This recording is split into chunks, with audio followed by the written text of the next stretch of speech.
उदालगुरि जिल्लानि सिङाव थानाय नैबे 32 नं भेरगाव बिटिसि समस्थिनि सिङाव गासै जोङो दिनै 16 किल'मिटार लामा सिसि ब्लकनि बानायनायनि थाखाय जोङो खुन्था गायसनबाय आरो बेखौ जोङो जोंनि मोनसे NGO बड'फा रेइनब' रिभलिउसन मिशन होननाय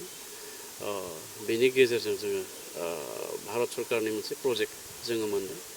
आरो बेनिनो गिबि फेज बे 16 किल'मिटार लामाखौ जों खुन्था गायसनदों आरो जोंहा फैबाय थानाय समाव जोङो जिहेतु भेरगाव समस्थियाव जोङो 100 किल'मिटार फार्स्ट फेजनि लामा जों बानायनो थांगासिनो दङ आरो बेनि फार्स्ट फेजनि फार्स्ट प्रायरिटि बे दोंब्रै लामा बेयाव गासै 16 किल'मिटार बेखौ जों दिनै खुन्था गायसनबाय आरो बे लामाफ्रा जोबोद गोनांथारमोन भारत उदांस्रि जानायनि उननिफ्राय बेफोर लामायाव सरकारनिफ्राय जेबो अनसुंथाइ मोनाखैमोन जायनि थाखाय बे लामाफ्रा गोग्लैसोनायमोन आरो गोबां गामिनि रायजो राजाफ्रा गोबां असुबिदायाव गोग्लैना दङमोन थांलाय फैलाय हान्था मेला जोंनि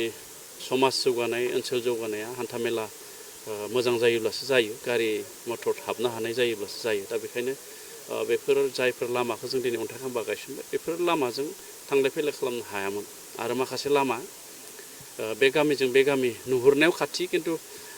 लामा गैयिनि थाखाय गोजानथिं गिदिंनानै थांनो गोनां जायोमोन बेबायदि लामानिबो गामिनिबो लामाखौ जों दिनै अन्थाइ खाम्बा गायसनदों आरो फैबाय थानाय समाव जोङो बिसेसकय भेरगाव समस्थियाव जोंनि जि 365 समाज दङ गुबुन गुबुन हारि माहारिनि धोरोमनि बे समाजनो जोङो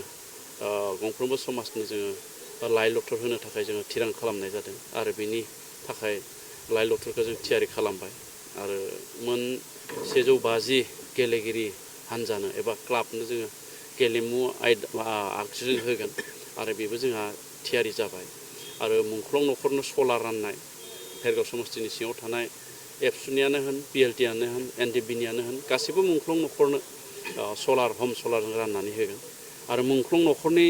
गेजेरावनो बयनिख्रुइबो गोरिबसिन न'खर जायफ्रा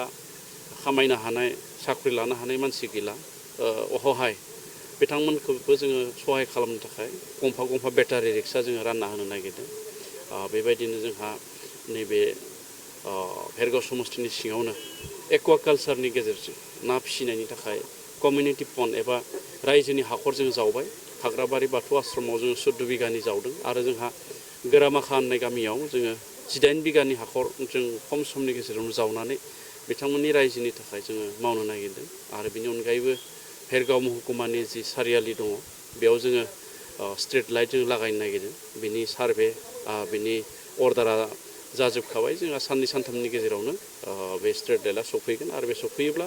बे भेरगाव सारियालियाव जोङो बे स्ट्रिट लाइटखौ लगायो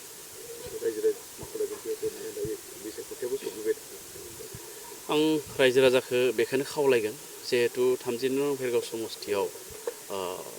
गुबुन दोलो बादायनो गोनां बा गुबुन दोलो बायदावथाव बा गुबुन दोलोआ बादायनानै देरहानो हानाय जेबो परिबेस गैला BPF दङमोन नाथाय BPFनि बारग' लेङाइ बुंथिगिरि नेर्सोन बर' बिथाङाबो जोंजों एखे लेगे खामानि मावनो थाखाय गावजों लोगोसे गोबां रोजा सापर्टारखौ लानानै जइन जाबाय नेर्सोना गाव हारसिं जादों जइन बिथाङा आरो साननै सानथामनि गेजेरावनो बिथांनि जिखिनि सापर्टारफोर बिथाङा लाबोजोबसिगोन दा बेखायनो गुबुन दोलोनि बेवहाय जेबो प्रभाब गैला आरो बेखायनो जों दिनै रंजानायनिबो खोथा गैया नाथाय रायजोनि खामानि मावनो जिहेतु जों ओंखारदों जायजों बा जाय दोलोजों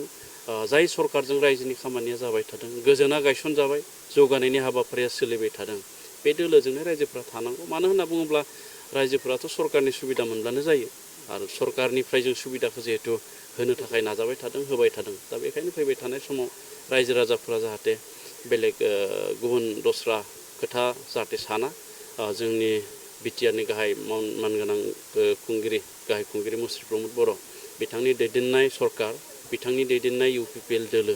बेखौनो मददि खालामनांगौ होननानै खावलायो